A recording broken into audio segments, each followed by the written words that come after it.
بسم اللہ وحدہ والصلاة والسلام علی من لا نبی بعدہ اما بعد۔ اللہ رب العزت نے ہم پر کرم فرمایا، ہمیں ہدایت عطا فرمائی، ہم مسلمان ہیں۔ مسلمان کا بھائی ہے۔ حضور نے فرمایا ایک جسم کی مانند ہے، ایک عضو تڑپتا ہے، پورا جسم اس کی تکلیف محسوس کرتا ہے۔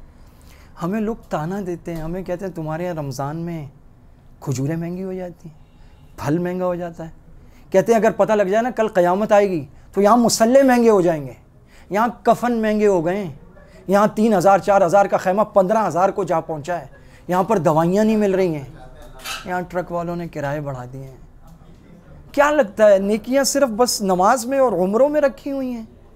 یہ بھی تو نیکی ہے، سستے خیمے دے دو، یہ بھی تو نیکی ہے، سستا پھل دے دو، یہ بھی تو نیکی ہے، سستی دوائیاں دے دو، مفت مت دو، منافع مت لو، منافع لے لو، ڈبل تو مت کرو، ٹرپل تو مت کرو۔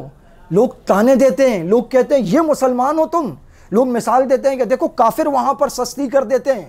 وہ ایک الگ بات ہے کہ وہ کیوں سستی کرتے ہیں اور وہ کس طرح سیل لگاتے ہیں، لیکن ہم تو مسلمان ہیں، اس میں سے کما کے پھر 50 لاکھ روپے دے رہے ہوتے ہیں نیکی، وہ 50 لاکھ مت دو، خیمے سستے دے دو، دوائیاں سستی دے دو، کفن کا کپڑا مت مہنگا کرو۔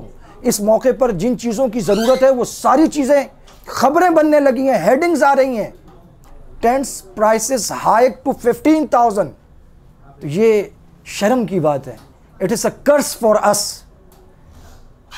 کم از کم اتنا ہونا چاہیے کہ جن چیزوں کی اس وقت ضرورت ہے غیر منافع بخش بنیادوں پر 24 آورز 3 شفٹوں میں اسٹاف کو لگا کر، ورکرز کو لگا کر وہ سستے کر کے دیے جائیں۔ آج کے دور میں وہ بھی اللہ کا ولی بن سکتا ہے جو سستے خیمے دے دے، جو سستی مچھردانیاں دے دے، جو بغیر منافع کے ضروری دوائیاں دے دے، ادویات دے دے، کفن کا کپڑا سستا دے دے، جانوروں کا چارہ سستا دے دے۔ مسلمانوں اللہ کو مانو، پاکستان کے لیے، اسلام کے لیے تانوں کا باعث نہ بنو۔